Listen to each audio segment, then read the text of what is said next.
in my head, I knew she said quinoa, but for some reason to me, I didn't think it was spelled the way it was. And so I saw it on thing and I was like, what's Kona? For some reason, I thought it was Kona.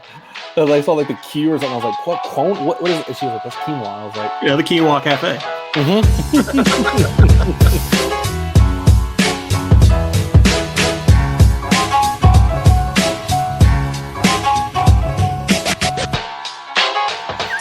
Every time.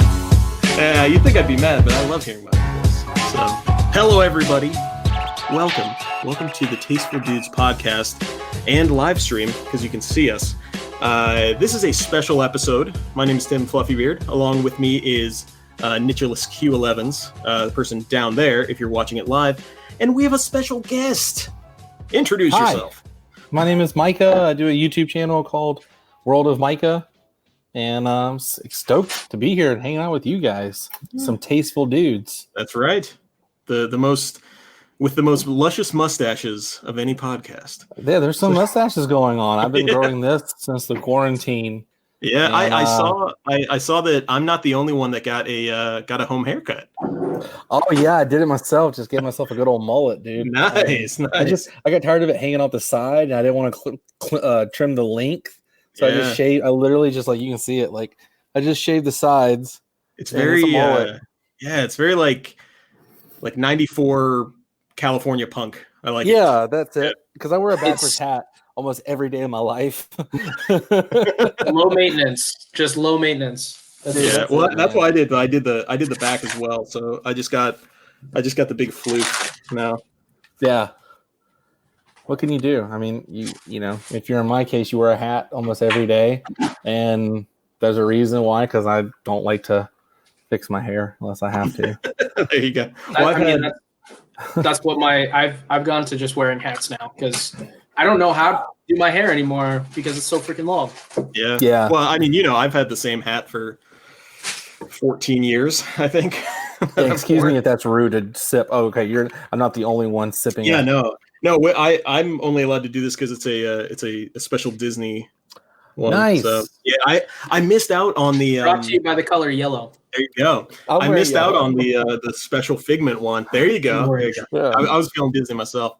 So, but I missed out on the special Figment one while I was there back in March, and so I got this one with is it Spike? Is that his name? Yeah. Yep. Spike the Bumblebee. He used to antagonize Donald. Oh, he's that. Now, is it the same? It's Spike, the one that's in the new the Mickey short where Minnie's trying to do the portrait of Mickey? I don't know. It looks damn near like him. It might be him. I know, like with this last Flower and Garden, they were trying to or Food and Wine. No, Flower Garden. They were trying to incorporate Spike with a lot of stuff because they were trying to bring him back. Dude, we did that together. Yeah. I remember I was in your video. Like, I completely forgot about that. Yeah, because I think we did find all the spikes, or we found all the spikes in the World Showcase. There were a few over in Future World, or what was left of it. Yep. Yeah. Nick, you have to interject because we will talk Disney the whole time. No, and that's what I was actually just gonna. I'm just gonna sit here and peel my orange while you go and talk Disney. But no, I was actually wondering. So we know this podcast is familiar with Timothy. We know you're totally the angle you take in your Disney fandom is totally about the parks. Yeah, really. You, Micah, is it the parks mostly for your Disney fandom, or are you into animation too, or a little bit of everything? I'm more into like just the idea of Walt and his men and the Imagineers and the guys who literally, they would wake up and they had this boss who was like, hey, I want to make an attraction about pirates. Make it happen. I'll see you in a couple of days. And so these guys just sat there and just thought of all these ideas and, put it down on paper and sketch stuff and, brought things into fruition. And now it's like, can you imagine a world without Pirates of the Caribbean? It's almost difficult to think about a world without pirates or Mickey Mouse even. So my whole fascination is like, Walt was the ultimate doer. Became obsessed with him as a young kid. It's mostly the parks. I love the music in the parks. Because that's a whole a side note. I mean, there's just this whole side world of theme park music. Everywhere you go in a Disney park, there's music. Someone orchestrated that, someone wrote that, someone recorded that. Some of it has been there since before the parks were even a thought. Some of that music has been written and stuff they use, especially on Main Street and stuff. But it's timeless. It's so crazy to me that that company does everything is timeless. Yeah, so, well, especially I think of the transition music. The music that you hear when you're going from one scene to another, one well, it really is a scene, but one area to another, and it's like you said, it's seamless. That it's just so. When I think of, I'm trying, I'm getting shouted out by. I love the dog. But when I think of it, that's what I think is like. That whole feeling of being in Disney, it's even before, like when you go into onto Main Street USA, even before you get to see the castle, you feel the music and just the starts at the TTC if you're at Walt Disney World, it's a sensory experience, just all very around. much so. And we watched the Imagineer show that was on Disney Plus because as you watchers of this probably know, I took quite a lot of exception to Disney Plus's early catalog and how there was almost nothing like in terms of originals. So we watched all the original content just about. The Imagineering show was definitely one of them. And to see those early animatronics that go into Pirates of the Caribbean, man, were they creepy. And I don't know how it got done, but dang, am I glad? Am I glad for early Disney World? And I've told Tim this before, but like early, it's hard to describe the concept, but what people in the past thought the future was going to be, that kind of aesthetic that you saw in Futureland, is the aesthetic I want to live in every day. Oh yeah. Well, very like mid-century modern with a twist. When Tomorrowland first opened in Disneyland, it was in that Tomorrowland was supposed to be set in the 80s. Mm-hmm. And Walt really did believe he was going to have what is here in Central Florida, what turned into Celebration was supposed to be his Epcot. And Epcot was not supposed to be just a theme park. It was supposed to be this literally community of tomorrow where he was going to have his cast members live. They were going to coexist together in this future world, this Tomorrowland, ride to work on a people mover. They were going to have monorails, lots of very simple living, but very futuristic living. It was almost like pod living too, if you look at some of the sketches of the houses and everything. And obviously it never came to fruition because of his passing and everything. But yeah, it's really cool to see, like, anybody who ever like wants to know why Disney has a certain look, there's a man named Mark Davis who's an Imagineer. He sketched a lot of Disney characters that people know, Cruella de Vil, Maleficent, but he is like the main reason why some of those animatronics have like elongated noses and droopy eyes and big eyelids, and the mouth are like this. They're all very Disney, and a lot of those animatronics are reused in different attractions too, so that's why it's all familiar too. They'll take a face of this guy and put a different wig on him, and that's John Adams. Or it's like it's so weird how they'll do different things. You can go through Epcot and ride Spaceship Earth and see several different Disney characters. Tim knows. The one I always point out is Lyndon Baines Johnson is the in Egypt. He's the sort of the guy behind. Father and daughter from Carousel of Progress is also in there. They're playing the music in the Renaissance era of Spaceship Earth. But yeah, Mark Davis is like, see, that was the one thing that got me into Disney too, was going back to that original question, was finding out who these guys were. Because I thought as a kid, I'm sure everybody did, I thought it was all Walt Disney. Like, I thought he was like the master of everything. He was like, oh yeah, I drew the whole 101 Dalmatians. Just a guy in the garage. Yeah, I thought he did everything. Like, I thought he literally drew and created everything. And then when I started going to the public library before the internet, and finding these old Disney books and just talking about Disney and stuff, and then a TV show called The Wonderful World of Disney, or Walt Disney Presents. There's so many different names. would come on, and I would watch reruns of that. Excuse me. I would watch reruns on the Disney Channel at night called Vault Disney with a V. And Vault Disney showed old reruns of Spin and Marty, the original Mickey Mouse Club. Oh, wow. And they would show Walt Disney Presents. And it was always Walt as your host, and he would take you into the Disney Archives area and the Disney Imagineering WED. And he would show, like, this is what we're working on at the Disney studio this week. And it was always something just so crazy and amazing. And, you know, you got to see all these people, and you would hear these names like Claude Coates and Raleigh Crump. And you would hear all these names. And so I would hear those names, and I would remember those names, and I would go and I would look in the library, and I would find stuff, you know, that had their name in it. And I would just find out who these people were.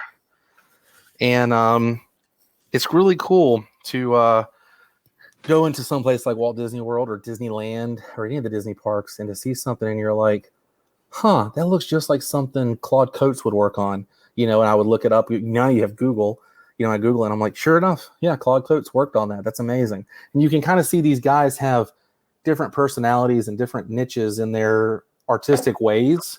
So, like, it's cool to see how it's not just Walt, you know, people, there are other guys, Walt's men, who are just as important as him, because without them, we wouldn't have, you know, some of the things that we love and cherish today. And there wouldn't be that feeling too, like you said, the Tomorrowland that you love.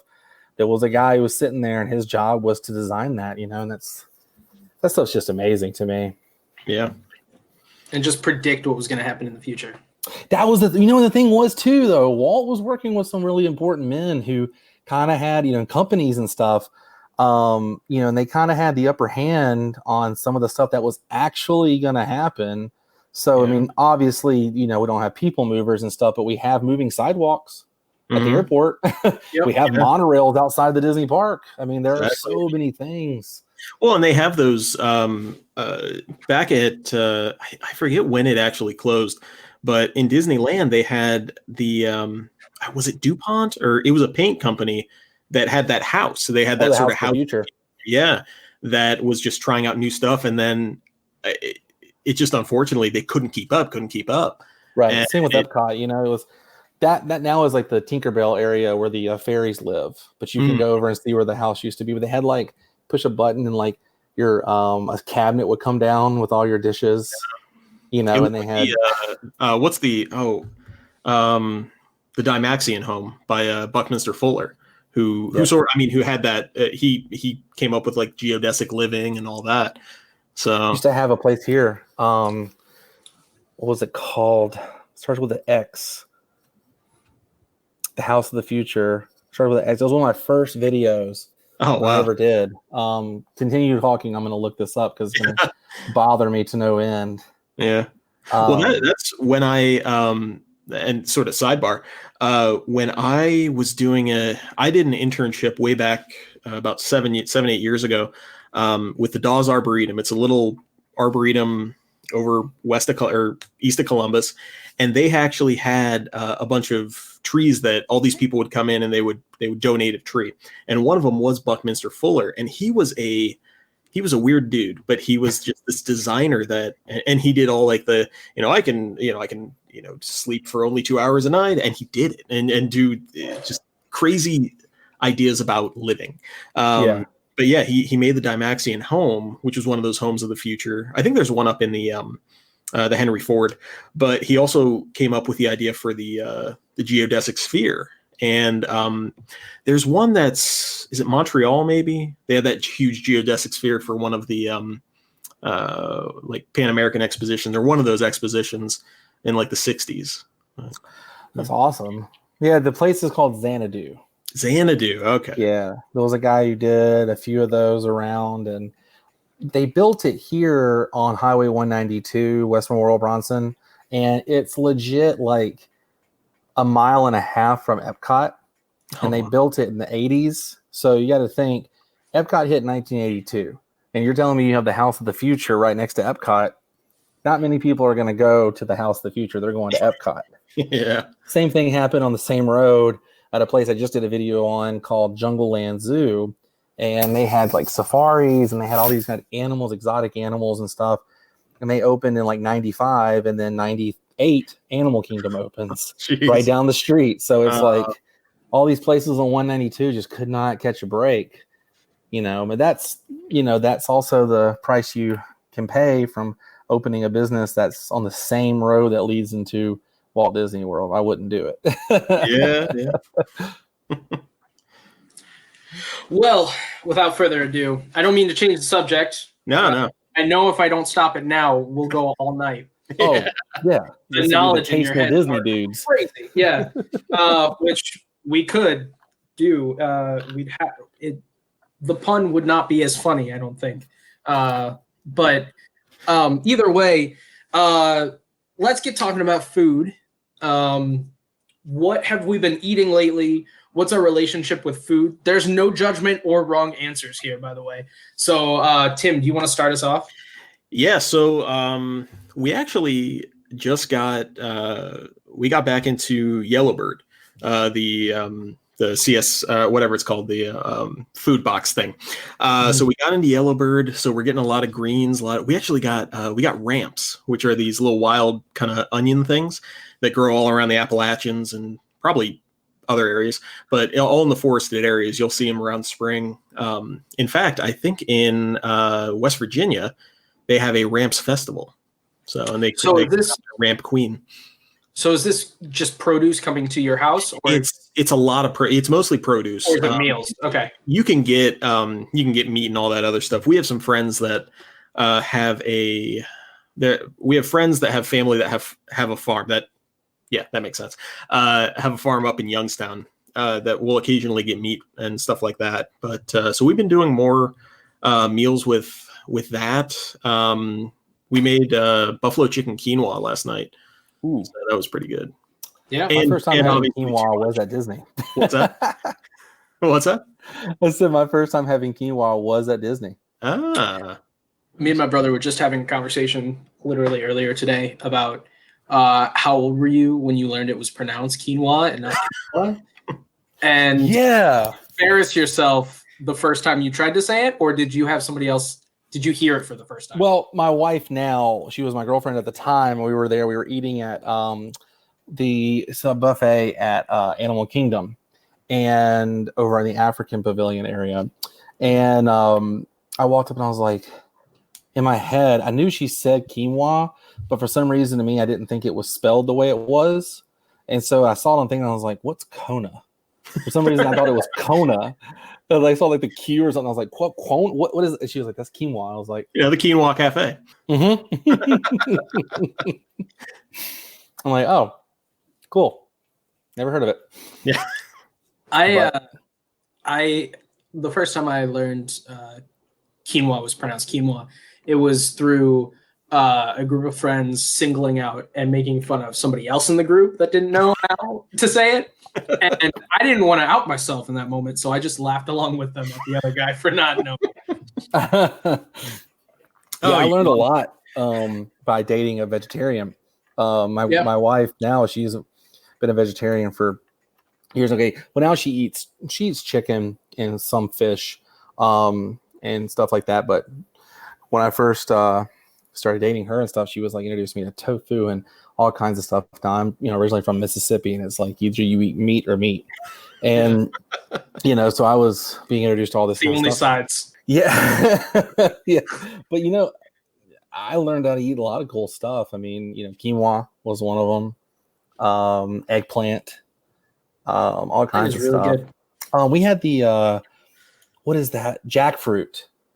I had barbecue jackfruit not too long ago. Well, I had real barbecue. I had real pulled pork, and she had the jackfruit version. And I just took a bite and didn't really think too much of it, and just grabbed it. And I was like, "Did they give you the wrong thing?" And I took it out of it, and I was like, "That's amazing." I mean, you cook it the way they prepared it, the barbecue sauce and everything. It's pretty cool. And I've had the Impossible Burger. I've had all that stuff. So I mean, I could be a vegetarian if I wanted to. It's just I had the Beyond Meat burger, which I'm assuming is pretty much the same thing as the Impossible Burger. Yeah. I don't know if I got the wrong thing, but mine's tasted like a bite full of chemicals. Ooh. Yeah. Yeah, it was like so I'm willing to give it another try because people keep saying like this is really good. Dude, you bought the chemical burger. That's completely different. Is that what I did? Yeah. You bought the jar full of Just chemical. went down to the quarry and started shouting for the It's these jelly discs that are sort of, they look like a rainbow when you shine a light on them. I'll try harder next time. I learned though, if you try the Impossible Burger like at Burger King is the easiest way to try it. Okay. When they originally did it, they were doing it on the same grill as the regular meat, so it technically had the same juice and fat and other stuff from it. And people called them out, so now they like microwave it or whatever. They don't throw it on the grill, and they don't serve it with cheese, which makes it vegan. But if you get it with cheese, ask for cheese and lettuce, tomato, mayonnaise, all that kind of stuff. If you dress it up like a normal burger, really can't tell. Like, honestly, you can't really tell. But the first time I had it, it was like, this is insanely good while they were cooking it with the other meats. But meat. Yeah, the second time I had it, I didn't ask for cheese, and it is weird without cheese. I'll just say that. It's weird. I mean, I like any burger without cheese. Yeah, you got to have cheese. It's like, would you like a hamburger or a cheeseburger? Right. Well, I'll have a hamburger with cheese. Burger, of course. Yeah. Some of the first burgers were made. They didn't figure out the cheese bit for like embarrassingly long. A long time. Dark times. Yeah. Wow. Mustard, pickles, and a burger with some breadcrumbs in it to make the meat stretch a little bit longer. Wow, I didn't know that. I put breadcrumbs in my meatloaf though. Yeah. Well, this was specifically like loaded with breadcrumbs because they like times were tough. And they didn't want to run out of beef too quickly. So I want to know who the first person, like my brother and I always talk about this. We're like, who was the dude who sat there, killed this animal, took the meat, put it on an open flame, and was like, all right, it's cooked enough or it won't kill me or make me sick. Like, what was the trial and error? Yeah, there's got to be a lot of trial and error. I mean, I'm sure it didn't start with them trying to combine it with fire. I'm sure it just went straight to the mouth. Yeah. Yeah. It's like, who is this dude? And then also, like, my brother was like, I want to know who the guy was who milked a cow first and was like, take a sip. Yeah. Is it, when people say it like that, I see the advantages of vegetarianism. Mm-hmm. It's weird, dude. It's weird. You take all context out of it, and even as these animals a little bit more. It's weird. It's really weird. Look, dude. I mean, I'm more easier. Like, if someone's like, you're in a desperate situation, what are you going to eat? I'll find a vegetable, and I'll try and eat a vegetable way faster than I would try and find any kind of meat product or something. Because with meat, it's like, how long has it been sitting there? Is it fresh? Where did it come from? With vegetables, it's like, whatever. Either I'm going to, it's going to be pretty obvious. Yeah. I mean, like, vegetables really, like, I don't know. Unless they've gone bad. I don't know about either of your histories with this, but when I was growing up, my dad and my dad's family, avid hunters. And so I've tried it. I've never, like, the concept to me, seemed pretty straightforward at the time.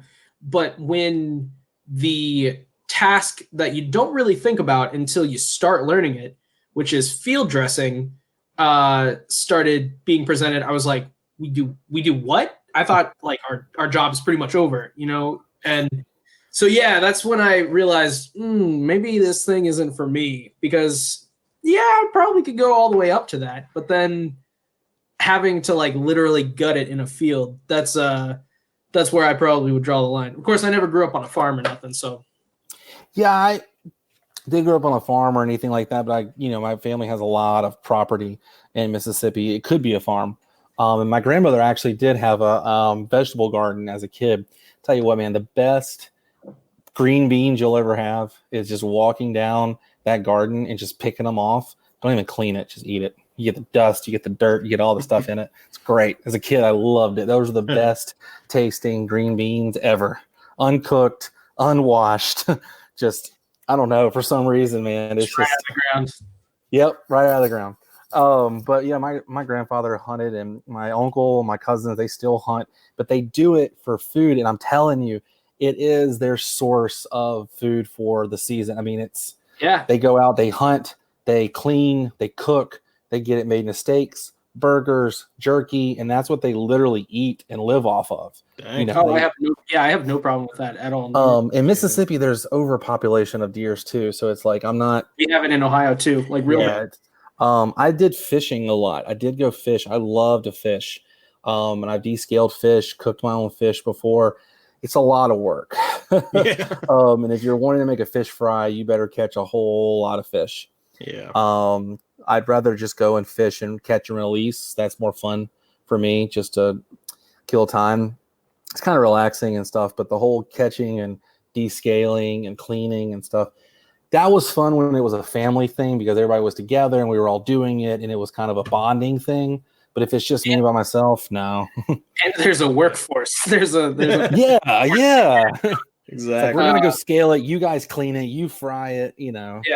Yeah. You can do an assembly line. No, but you said earlier overpopulation of deer. We live in a very suburban area. It's Columbus has recently become the biggest city in Ohio, and there are deer that literally walk through neighborhoods. Oh yeah, Nick, did I send you the pictures? I mean, we had deer like 20 feet from our apartment a couple days ago. Yeah. You don't have to be worried about driving down a backcountry road to run into deer or hit a deer. It could happen, on my right next to my parents. There's on High Street, with the main drag that runs through town. Yeah, I believe it. I believe it, man. That's my mom's house. I remember at night, like my brother and I, you go outside. My mom's house is like, if you go outside and turn out all the lights in the house, it is the darkest but brightest thing in the entire world because the stars are just they look like they're literally just laying on top of you. It's amazing. Yeah, it's nothing but pine trees. And I remember going out in the middle of the night and going to run to Walmart or something, and you turn your car on and your headlights turn on and there's just like a sea of deer. Just sitting there and they look up at you and you're just like, oh, hey guys, what's up? Here in Florida, we don't have that. I mean, you just disturbed something. Walt Disney World, though, around Disney area, there is a ton of deer. I've gone just recently in the last couple of months when the parks were open, going to a lot of opening day events and stuff at the park where you have to get there like 3 a.m., 4 a.m., driving into the park and stuff. I would see deer everywhere on property. Wow.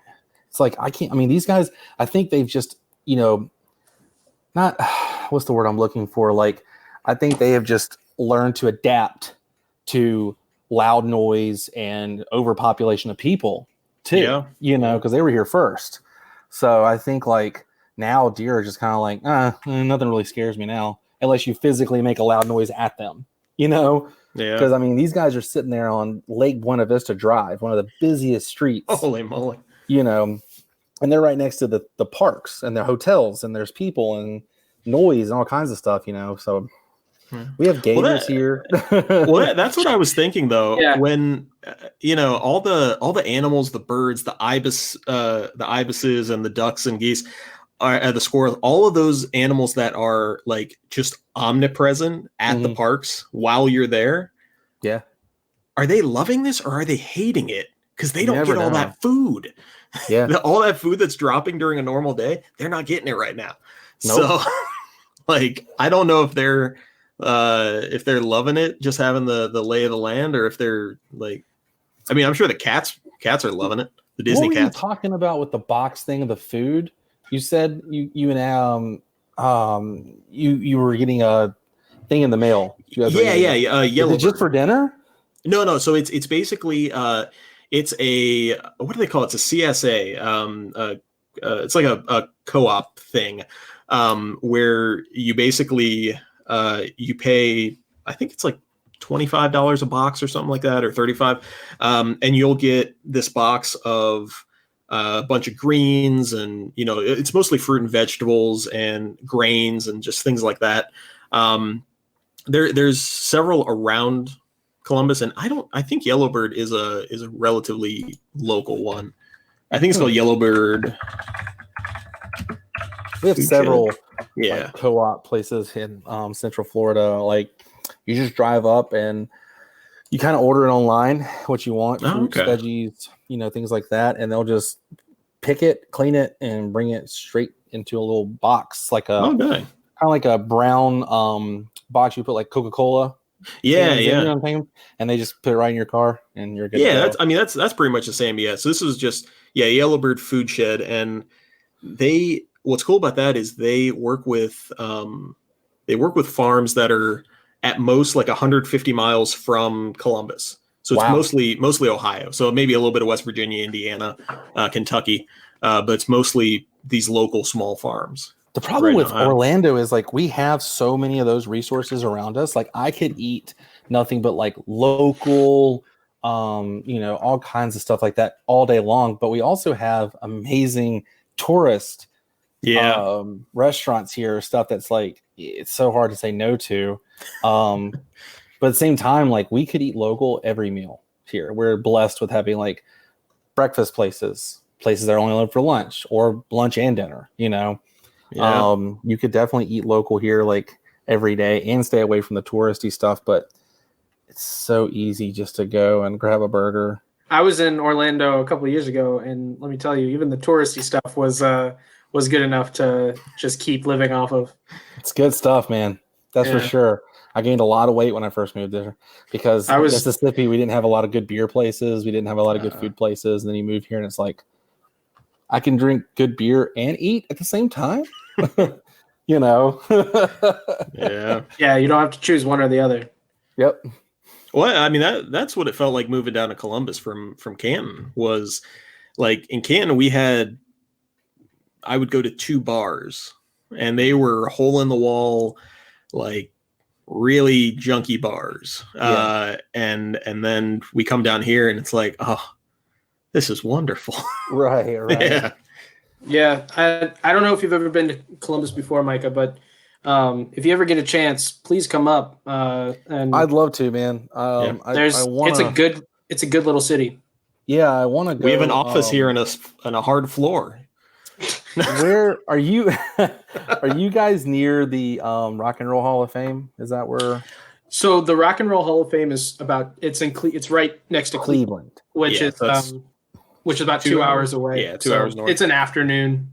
We're very central. We're literally in the middle of Ohio. So any city you want to get to that's in Ohio, I've been there. I was in a band away. Years ago, and we played all over Ohio, Akron, and all kind of places in Ohio. Yep. I just remember everything on that tour. It was in the middle of January, and we're from Mississippi. Yeah. Perfect time for Ohio, dude. I remember we went to Canada on that tour, and it was just like, why are we doing this winter tour? Literally, where it's going to be winter. Why don't we go West Coast? And we just went. And I remember Ohio, everything just being gray and cold and snow, and I was like, it looks amazing. Like, there's so much character. Like your towns are amazing. Like like you could definitely live in a big city but have that small town feel too. Yeah, that's what Columbus is. Yeah, in the dead of winter it does get very Soviet at times, just like that gray and like just like the dark buildings. And but yeah, there are so many especially in Columbus. Because Columbus has grown out so much, you have all the suburbs around it, but just outside of there, like you have like just farmland and small little towns.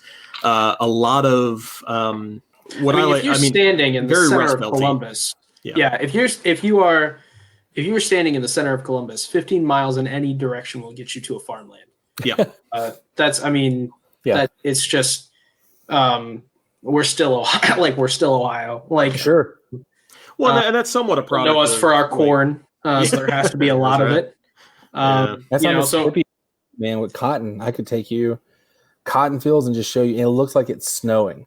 Like it looked like it just laid a fresh bit of snow for miles, and it's just white cotton, and that's what we're known for. Cotton fields and it's really cool. And then you move here to Orlando and you drive around Central Florida and it's oranges and orange groves. And man, those are so awesome. I love seeing orange groves.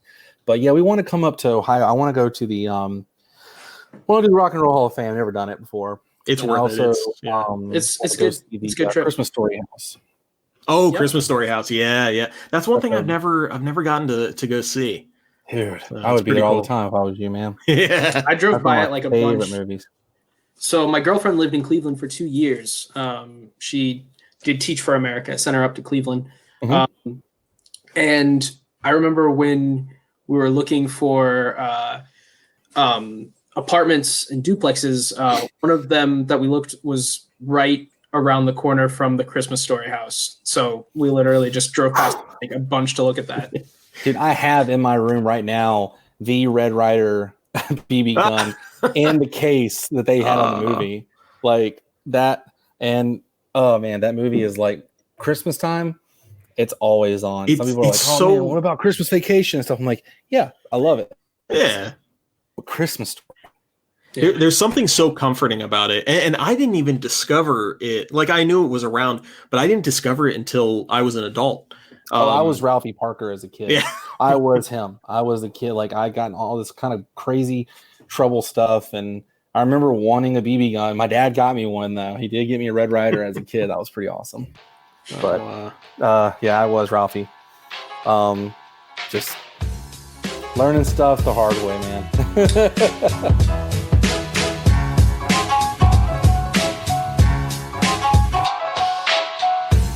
Hey guys, thanks for listening to part 1 of our talk with Micah from the World of Micah YouTube channel, and stay tuned for part 2, which will be coming out next week. Have a great day, stay tasteful, and as always, sorry Mom.